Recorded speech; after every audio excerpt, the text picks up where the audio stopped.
है। इसमें हमने 16,000 बोगस वोट पकड़े हैं जो फेक डुप्लीकेट वोटर्स हैं। वोट किसकी बनती हैं? 2-2, 3-3, 5-5, 10-10 वोटें बनी पड़ी हैं। किन लोगों की? जो बीजेपी के सपोर्टर हैं, जो बीजेपी के कहने पे फेक वोट डालकर बीजेपी को सत्ता पर काबिज करवाना चाहते हैं। तो ये आस्था पांडा एक वोटर हैं जिनका एपिक आईडी बिल्कुल डिफरेंट है, इनका बूथ भी डिफरेंट है, इनके फादर का नाम स्मृति रंजन पांडा सेम है, फादर का नाम, इनका हाउस एड्रेस 1252 सेम है। सेक्टर 3 की ये निवासी दिखाई जा रही हैं। राहुल गांधी के वोट चोरी के आरोप के बाद सियासी घमासान मचा हुआ है। वहीं फरीदाबाद से विधानसभा में कांग्रेस की कैंडिडेट रही पराग शर्मा ने भी अब अपना जो पुराना एक शिकायत थी उसको लेकर सामने आ गई हैं, जिसमें उन्होंने आरोप लगाया है कि फरीदाबाद में भी इस तरह की जो उनकी बल्लभगढ़ कॉन्स्टिट्यूंसी थी उसमें 16,000 बोगस वोट हैं। बात करते हैं उनसे, पराग से। पराग, अचानक से ये मुद्दा हालांकि आपने पहले भी उठाया, क्या फिर ये राहुल गांधी के आरोप के बाद फिर से जिंदा हो गया? देखिए, बिल्कुल हमारे नेता, लोकसभा में नेता प्रतिपक्ष आदरणीय राहुल गांधी जी ने जिस तरीके से लोकतंत्र को बचाने की मुहिम में भाजपा और इलेक्शन कमीशन की साठगांठ को एक्सपोज किया है और उसके तहत वोट चोरी का जो इनका भंडाफोड़ किया है, उसके बाद मेरी जो पुरानी शिकायत थी जो मैंने 18 सितंबर 2024 को इलेक्शन कमीशन को दी हुई है, और ये ऑन रिकॉर्ड हम लोग फैक्ट्स के बेस पे बात कर रहे हैं। ये डॉक्यूमेंट है डिस्ट्रिक्ट इलेक्शन ऑफिसर को, लघु सचिवालय सेक्टर 12 में, सील्ड डॉक्यूमेंट है। साथ में ये chief election commissioner union of India, state election commissioner को भी इसकी कॉपी प्रोवाइड की गई है। इसमें हमने 16,000 बोगस वोट पकड़े हैं जो फेक डुप्लीकेट वोटर्स हैं, बल्लभगढ़ के अंदर हैं।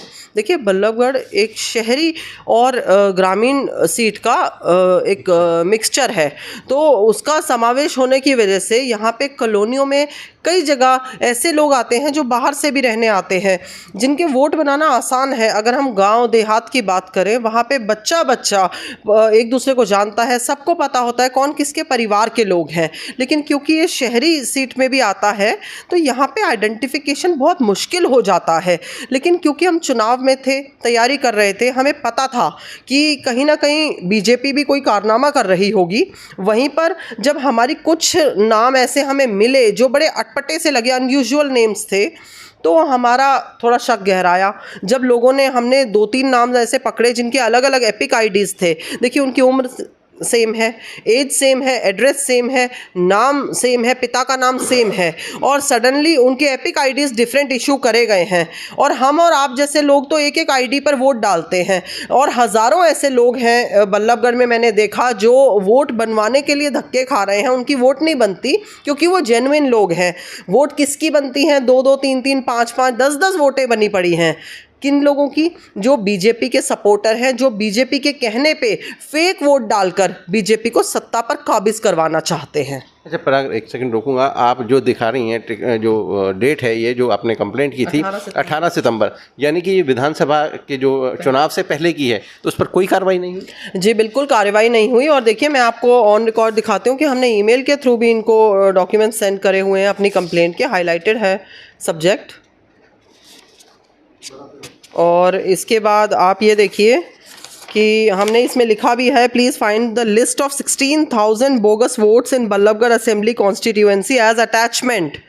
प्रॉपर हमने इस पर वर्किंग करके दी है इलेक्शन कमीशन को। इंडिया टुडे ने हमारी इस कंप्लेंट को पब्लिश किया हुआ है और सारा बताया हुआ है कि किस तरीके से हमने बोगस वोट्स को पकड़ा था इलेक्शन से ठीक पहले।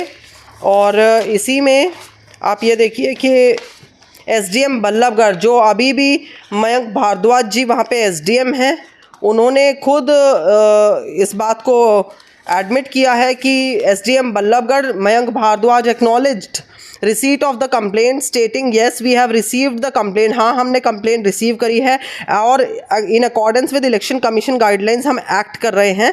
कह रहे हैं the issue was flagged at the last minute making it challenging to verify all cases immediately. आप क्या बोल रहे हैं चैलेंज हो गया? अरे आप ये देखिए, कल सुप्रीम कोर्ट ने, ऑनरेबल सुप्रीम कोर्ट ने का जो फैसला आया उसमें पानीपत में जो सरपंच वाला मैटर आया है, ईवीएम खोली गई है, पहली बार ये पता चला है कि कितना बड़ी धांधली होती है। लोग बोलते हैं ईवीएम हैक नहीं हो सकती, कौन बोलता है? बीजेपी का आईटी सेल बोलता है, और हम लोग ऑन रिकॉर्ड बात कर रहे हैं, हमारे दस्तावेज बोल रहे हैं। देखिए कोर्ट में कागज़ बोलता है, हमारे कागज़ आज जवाब मांग रहे हैं कि हमारी कंप्लेंट पर क्या कार्रवाई हुई है। कोई कार्रवाई नहीं हुई, आज 11 महीने हो चुके हैं।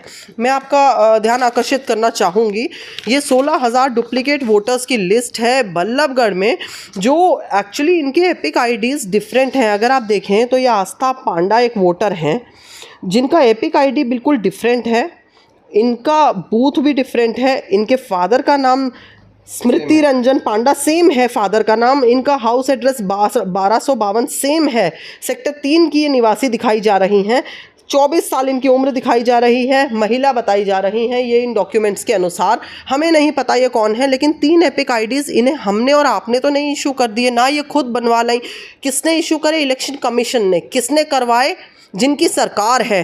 देखिए इस तरीके से डेमोक्रेसी की हत्या और भी हैं क्या इस तरह? हाँ, इसमें ये पूरा डॉकेट ही एक्चुअली डुप्लीकेट वोटर्स का है, बट क्योंकि आपकी कन्वीनियंस के लिए और बल्लभगढ़ की जनता की कन्वीनियंस के लिए, देखिए हम एक और आपको एग्जांपल देते हैं।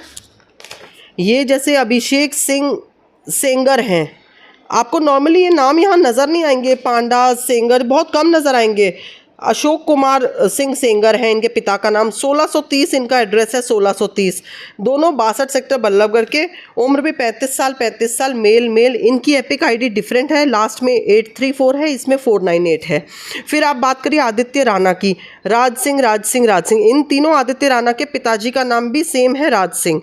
तीनों को आप 55G, G55, 221, 13 तिरखा कॉलोनी, इनमें आप देख सकते हैं 34 साल उम्र। आप अजय गुप्ता जी को ले लीजिए, ये 3 बार इनका एपिक आईडी इशू हो चुका है। शिवशंकर गुप्ता इनके पिताजी का नाम है, 2080 इनका फ्लैट नंबर है, सेक्टर 3 के निवासी हैं, 55 साल, तीनों ही अजय गुप्ता की उम्र है। देखिए ये कोई कोइंसिडेंस नहीं है इस तरह के ये नाम आना, ये ऑफिशियल डॉक्यूमेंट है और इलेक्शन कमीशन की जवाबदेही बनती है कि आपकी जिम्मेदारी बनती है। आप एक इतने जिम्मेदार पद पर बैठे हैं कि आपकी मॉरल ड्यूटी, मॉरल रिस्पॉन्सिबिलिटी बनती है फ्री एंड फेयर इलेक्शन की, पर आपने क्या करा? आपने सत्ता के साथ मिलकर टोटली लोकतंत्र की हत्या कर दी। संविधान में प्रियम्बल हमें इक्वालिटी देता है, सोशल, इकोनॉमिक, पॉलिटिकल तो आपने जस्टिस ही ख़त्म कर दिया लोगों के पास से। और आप एक बात समझिए कि अगर सत्ता के दबाव में आके आप आम जन के एक वोटिंग के अधिकार को भी ख़त्म कर देंगे तो आपको जनता कभी माफ़ नहीं करेगी। और एक बात याद रखें, इलेक्शन कमीशन सत्ता आती जाती रहती है। अच्छा, एक चीज़, आपने ये सितंबर 24 में कंप्लेंट की थी, अभी अगस्त 15 चल रहा है, यानी कि लगभग 11 महीने हो चुके हैं। क्या कभी इलेक्शन कमीशन ने या जो लोकल यहाँ के ऑफिसर्स हैं, जो प्रिजाइडिंग ऑफिसर्स हैं, या जो ये जो भी रिटर्निंग ऑफिसर्स हैं, उन्होंने कोई कांटेक्ट किया आपसे? जी कोई कांटेक्ट नहीं हुआ है, जबकि इंडिया टुडे ने जब हमारी इस खबर को पब्लिश किया था तो उसमें आया हुआ है, an official from the election commission confirmed that the matter is under review. अब इन्होंने क्या किया है, इस पे क्या संज्ञान लिया है, क्या इन वोटर्स को हटाया गया है, ये हमें कुछ भी बताया नहीं। लेकिन आप कंप्लेनेंट हैं तो कंप्लेनेंट को तो जानकारी देनी चाहिए, या उसे जो भी आपके आरोप हैं उसमें उन्हें शामिल करना चाहिए जब आप जाँच कर रहे हैं। देखिए ये तो इलेक्शन कमीशन को बताना चाहिए था। हमने 2 बार कंप्लेंट दी है, ऑन रिकॉर्ड सील्ड डॉक्यूमेंट्स हैं हमारे पास। और सबसे बड़ी बात है कि ये मुद्दा भी दब गया था क्योंकि सरकार इन्होंने अपनी सरकार बना ली जिस तरीके से करके सांठगांठ।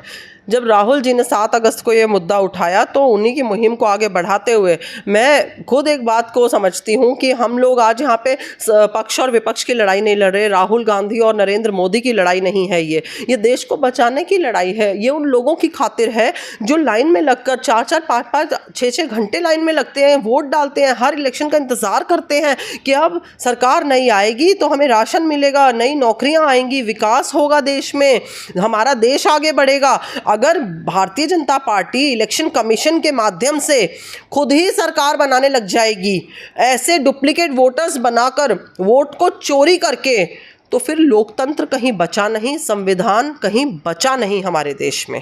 पर अभी आपने 16,000 वोटर सिर्फ एक बल्लभगढ़ कॉन्स्टिट्यूंसी में बताए, तो यानी कि बाकी कॉन्स्टिट्यूंसीज में भी ये हाल होगा? देखिए, मैंने क्योंकि वर्किंग करी थी बल्लभगढ़ पे, तो मैं जानती हूँ ये बहुत गंभीर विषय है जिस पे हम बात कर रहे हैं। और देखिए, ये सीधे तौर पर लोकतंत्र पे प्रहार है, आम जनता पर ये बहुत बड़ा अन्याय है। क्या ये बाकी सीट्स पर भी हो सकता है? बिल्कुल, देखिए मैं तो बिल्कुल ये बता रही हूँ, ये आप अगर देखें तो ये ग्रामीण क्षेत्र में नहीं होगा। सेलेक्टिवली अगर आप चेक करें तो जैसे शहरी सीट्स हैं वहाँ पर लोगों का आवागमन ज़्यादा रहता है, बाहरी लोगों का, जो कहीं ना कहीं से यूपी से या दूसरे स्टेट से आ सकते हैं, वहाँ रहने लग जाते हैं। गांव का व्यक्ति गांव में रहता है, वो सबको जानता है, दूर से देखकर पहचान लेते हैं। लेकिन शहर में सोसाइटी सिस्टम है, कॉलोनियों में लोग रहते हैं, लोग इतनी जल्दी आइडेंटिफाइड नहीं होते वहाँ पे। लेकिन जिस तरह से आपको ये जो लिस्ट मिली है, आम लोगों को तो लिस्ट नहीं मिलती ना, तो फिर वेरीफाई करना तो किसी के पास कोई चांस ही नहीं रहता। देखिए, मैं एज अ कैंडिडेट क्योंकि वहाँ पे बैठी थी, मेरा आधिकारिक तौर पर मुझे ये डॉक्यूमेंट्स मिले हैं जिसके बेस पे मैंने वर्किंग करी है। और मुझे लगता है कि अगर मैं खुद एक लॉ ग्रेजुएट हूँ, मैं खुद अगर हम लोग विजिलेंट रहते हैं तो ही हम इन चीज़ों को पकड़ पाते हैं, वरना चुनाव तो 90 कॉन्स्टिट्यूएंसीज़ में हुआ था। और देखिए, शहरी वोटर्स आप जहाँ भी देखेंगे वहाँ पे आपको ज़रूर इस तरह की धांधलियाँ मिलेंगी। बहुत दुख की बात है कि इस तरीके से अगर हो रहा है तो मुझे नहीं लगता कि आगे देश में इलेक्शन करवाने की भी ज़रूरत है। अच्छा पराग, जैसा कि आपने यहाँ लोकल रिटर्निंग ऑफिसर को और चुनाव आयोग को दिया, क्या पार्टी हाईकमांड को भी कोई इस तरह की कोई शिकायत दी गई थी जिस पर बाद में जांच हुई और ये सारी चीज़ें सामने आई? मैंने पार्टी हाईकमान से कुछ इस तरह का नहीं बताया था, क्योंकि ये सारा का सारा हमें यहाँ पे ऑफिसर्स से ही बात करनी थी। लेकिन क्योंकि अब ये लाइमलाइट में आया है तो मैं बल्लभगढ़ के लिए ज़रूर अपने हाईकमान को, अपने जो हमारे सीनियर लीडरशिप है, मैं सबको ये डॉक्यूमेंट्स भेजूंगी और मैं खुद भी मुलाकात करूँगी कि बल्लभगढ़ में जो भी राहुल गांधी जी ने बेंगलोर में, महादेवापुरा कॉन्स्टिट्यूएंसी में और मुंबई में और इन सब जगह लोगों को आइडेंटिफाई किया है, वो सेम ये चीज़ ऑन रिकॉर्ड बल्लभगढ़ में चल रही है। और ये सितंबर की डेटेड डॉक्यूमेंट्स है जो किसी भी प्रकार से हमने अभी नहीं बना लिए, ये हमारे पास रिसीविंग्स भी हैं इन डॉक्यूमेंट्स की। तो जिस तरह से बात को राहुल गांधी कह रहे हैं कि अभी हम और भंडाफोड़ करेंगे और सीट्स का भी लाएंगे, तो क्या अभी तक आपसे मांगा गया है या आपने कोई कांटेक्ट किया है कि इस तरह के मेरे पास एक लिस्ट है? मैं क्योंकि बाहर थी, मैंने कल ही इस मुहिम को चालू किया है और मेरी मुहिम फिर बल्लभगढ़ के लोगों के लिए है। मेरी जवाबदेही बनती है अपनी विधानसभा बल्लभगढ़ के लिए, जहाँ के लोगों ने वोट डाला ये समझ के कि वो अपने प्रत्याशी को वोट डाल के अपना विधायक चुन रहे हैं। लेकिन उनके साथ तो धोखा हुआ ना, उनको नहीं पता, वो विधायक खुद ही अपने आप को चुन चुके हैं, तो गलत हो गया उनके साथ। तो मैं तो ये अपने बल्लभगढ़ के लोगों को बता रही हूँ कि ये हुआ है। जो लोग अचंभे में थे क्यों आई है भाजपा, तो भाजपा ये डॉकेट है ना, इसके वजह से आई है पावर में। अदरवाइज़ यहाँ पे बीजेपी का कोई यहाँ पे जीतने की संभावना ही नहीं थी बल्लभगढ़ में। क्या आप इस डॉक्यूमेंट्स को कोर्ट में लेकर जाएंगी या अब अगला कदम क्या होने वाला है आपका?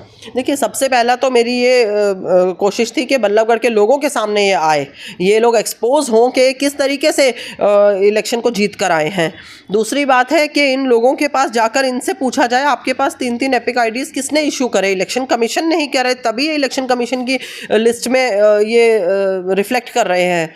दूसरी बात, मैं अपनी लीडरशिप को ये सारे डॉक्यूमेंट्स प्रोवाइड करूंगी और ये जितने भी हमारी रिसीविंग्स हैं, ताकि जो भी हमारी लीडरशिप डिसाइड करना चाहे वो उनके अकॉर्डिंग हम लोग एक्ट करेंगे। ठीक है, थैंक यू।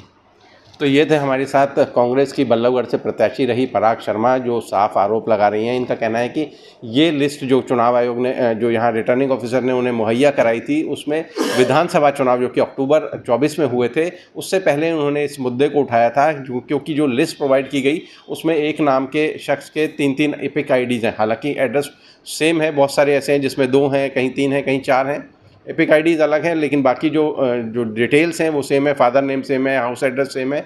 तो ये मुद्दा पहले भी उठाया था लेकिन ये दब गया था।